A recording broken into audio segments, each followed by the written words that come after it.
Saint Thomas Aquinas, commentary on the Hail Mary, following. Full of grace.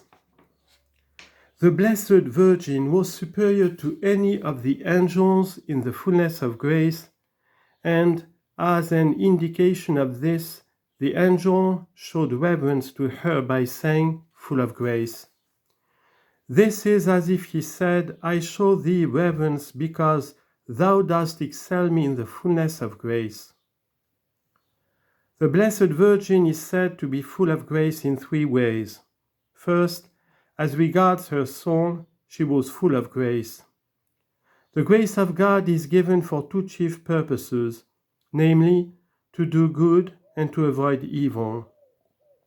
The Blessed Virgin then received grace in the most perfect degree because she had avoided every sin more than any other saint after Christ. Thus it is said, Thou art fair, my beloved, and there is not a spot in thee.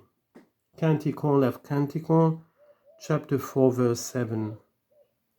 St. Augustine says, If we could bring together all the saints and ask them if they were entirely without sin, all of them, with the exception of the Blessed Virgin, would say with one voice, If we say that we have no sin, we deceive ourselves, and the truth is not in us.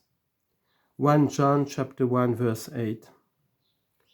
I accept, however, this Holy Virgin of whom, because of the honor of God, I wish to omit all mention of sin.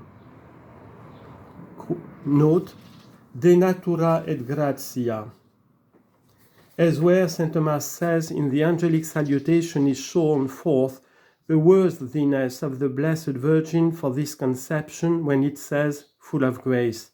It expresses the conception itself in the words, the Lord is with thee, and it foretells the honor which will follow with the words, Blessed art thou amongst women. End of note.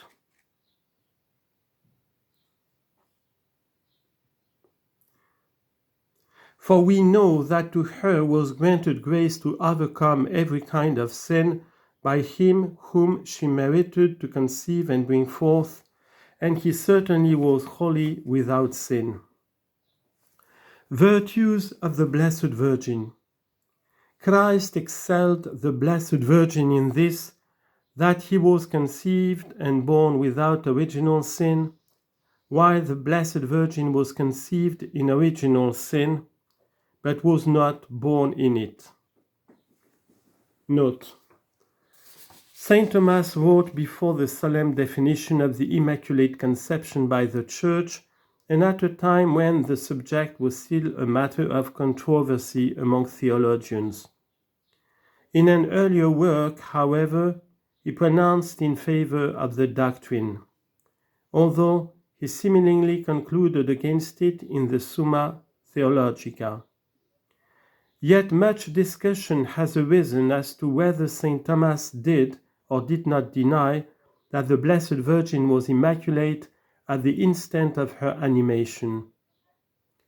On December the 8th of 1854, Pope Pius IX settled the question in the following definition: Mary, ever Blessed Virgin in the first instant of her conception, by a singular privilege and grace granted by God, in view of the merits of Jesus Christ, the Savior of the human race, was preserved, exempt from all stain of original sin. End of note. She exercised the works of all the virtues, whereas the saints are conspicuous for the exercise of certain special virtues.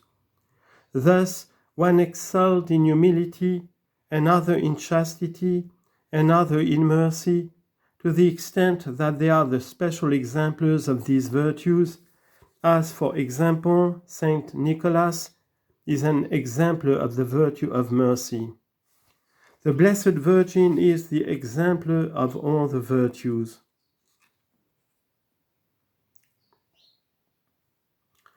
In her is the fullness of the virtue of humility.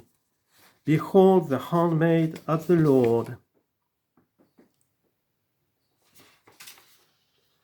Luke chapter 1 verse 38. And again, he has regarded the humility of his handmaid. Verse 35.